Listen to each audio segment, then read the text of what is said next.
Online स्कॅमचे वगैरे काम करायला होते, तर असं काम जर नाही केलं तर आणते, तर जेवाय देत नाही, तर करंट देते, तर डायरेक्ट बंदूक येते. तर किती पोराला तर मारून बी टाकलंय. महाराष्ट्रातले किती बिहारचं पोरग होतं ते. महाराष्ट्रातले किती पोरं असतील? महाराष्ट्रातले इथं 20 ते 30 पोर आहेत. बँकॉकला नोकरीचा आमिष दाखवून म्यानमारला नेलं, डोक्याला बंदूक लावून जंगलातून प्रवास. महाराष्ट्रातल्या तरुणांचा जीवघेणा छळ, काम न केल्यास थेट मारहाण आणि हत्या. मंडळी, धडकी भरवणारी ही घटना एखाद्या थ्रिलर सिनेमाची कहाणी वाटत असली तरी हे बीडच्या एका तरुणासोबत खरोखर घडतंय. चांगली नोकरी आणि पगार देण्याची ऑफर देऊन बँकॉकला गेलेला एक तरुण आता रोज मृत्यूच्या भीतीनं तडफडतोय. एका आंतरराष्ट्रीय टोळीच्या तावडीत सापडलेल्या या तरुणांकडून रोज धमक्या, मारहाण आणि छळ करून बेकायदेशीर कामं करून घेतली जात आहेत. थरकाप उडवणारं हे सगळं प्रकरण नेमकं काय, सविस्तर समजून घेऊ. मंडळी, आधी ही कॉल रेकॉर्डिंग व्यवस्थित ऐका. एकदम पहिल्यांदा काय झालं माहितीये का मला म्हणजे घरीच बसलो होतो, मला व्हॉट्सअपला मेसेज आला, असं असं काम आहे म्हणून, हॉटेलमध्ये काम आहे, ते ॲनिमेशन डिझायनर आहे ना मी, सोशल मीडियाचं हँडलिंगचं काम आहे. म्हणजे थायलंड मध्ये बँकॉकला हे केलं. बँकॉकला आलो मी. बँकॉकला आल्यानंतर एक गाडी आली नाही, गाडीमध्ये आलं की गाडीमध्ये त्यांना बसवलं. गाडीमध्ये बसवलं की डोक्याला गन वगैरे लावून सगळं पासपोर्ट वगैरे A to Z गोष्टी काढून ठेवलं. काय बोलतात आलं नाही. मग तसंच हे करत करत 2-3 दिवस ट्रॅव्हलिंग करत त्यांना म्यानमारला आणलं इलिगल म्हणजे जंगलातून ह्याच्यातून झुडपातून असं म्यानमार मध्ये आणलं. आणि म्यानमार मध्ये आणून इथं आणून काम करून घेतलं. ऑनलाईन स्कॅमचे वगैरे काम करायला होते, तर असं काम जर नाही केलं तर आणते, तर जेवाय देत नाही, तर करंट देते, तर डायरेक्ट बंदूक येते. तर किती पोराला तर मारून बी टाकलंय. महाराष्ट्रातले किती? म्यानमारमध्ये अडकलेल्या स्वप्नीलनं आपल्या सोबत घडलेली सगळी आपबीती सांगितली आहे. ॲनिमेशनचं शिक्षण घेतलेल्या, डिझायनर असलेल्या या तरुणाला हेरलं, त्याला नोकरीचं, मोठ्या पगाराचं आमिष दाखवलं आणि एका आंतरराष्ट्रीय स्तरावर काम करणाऱ्या टोळीनं या तरुणाला आता म्यानमारमध्ये डांबून ठेवलंय. महिनाभरापूर्वी परदेशात गेलेला हा तरुण आता म्यानमारमध्ये अडकून पडलाय.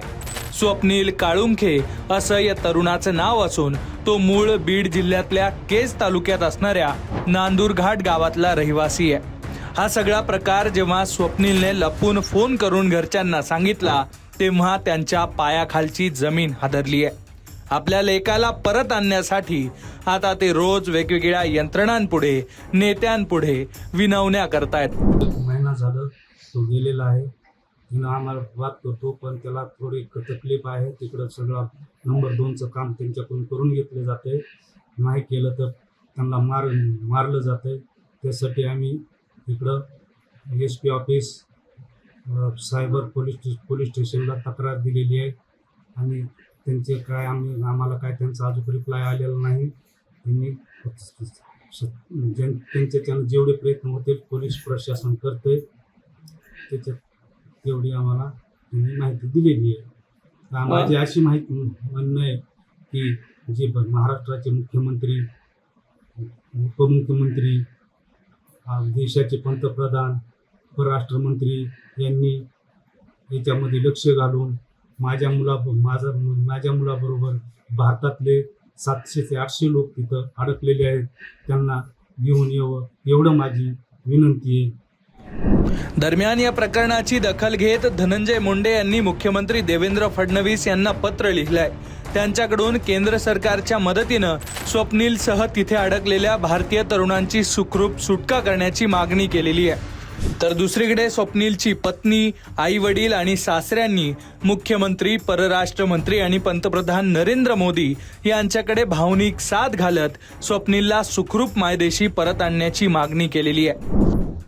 ते गेले होते 4 जूनला. त्यांना असं ऑनलाईन डेटा एंट्रीचं काम म्हणून बोलवलं गेलं. पण तिकडे गेमलिंगचं काम, स्कॅमिंगचं काम करून घेतात त्यांच्याकडून. आणि त्यांना सांगितलं होतं की 70 ते 80,000 तुला पेमेंट भेटेल, तू ये. त्याच्यामुळे मग ते गेले. आणि आता तिथे बोलतात ते तुला पेमेंट भेटणार नाही. आणि 18 ते 19 तास तिथे काम करून घेतात. आणि काम नाही केल्यावर त्यांना टॉर्चर करणे, मारणे, शॉक देणे, जेवण नाही देणे, अशी त्यांच्यावरती अत्याचार केली जाते. तर आमची सरकारकडून हीच मागणी आहे की लवकरात लवकर काहीतरी करावे आणि माझ्या नवऱ्याला आणि त्यांच्यासोबत जे पोरं आहेत, माणसं आहेत, त्यांना सुखरूप घरी आणावे. एका पत्नीचा आयुष्यभराचा साथीदार, आई वडिलांचा आधार आणि एका 1.5 वर्षांच्या चिमुकल्याचा हा बाप असलेला स्वप्नील परदेशात अडकल्यानं कुटुंबाच्या तोंडात अन्नाचा घास जात नाहीये. मुलाच्या आठवणीत आई आशाबाई काळुंखे रोज रडतायत.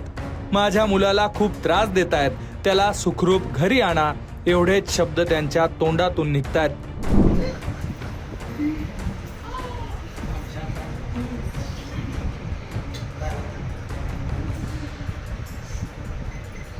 त्यामुळे आता या कुटुंबाची आर्त हाक मुख्यमंत्री, परराष्ट्र मंत्री आणि पंतप्रधानांपर्यंत पोहोचणार का? आणि स्वप्नील काळुंखेसह त्यानं केलेल्या दाव्यानुसार म्यानमारमध्ये अडकलेल्या 700 ते 800 भारतीयांना सुखरूप मायदेशी परत आणण्यासाठी सरकारला यश येणार का? यावर सगळ्यांचं लक्ष लागलेलं आहे. बीडहून विनोद जिरे, लोकमत.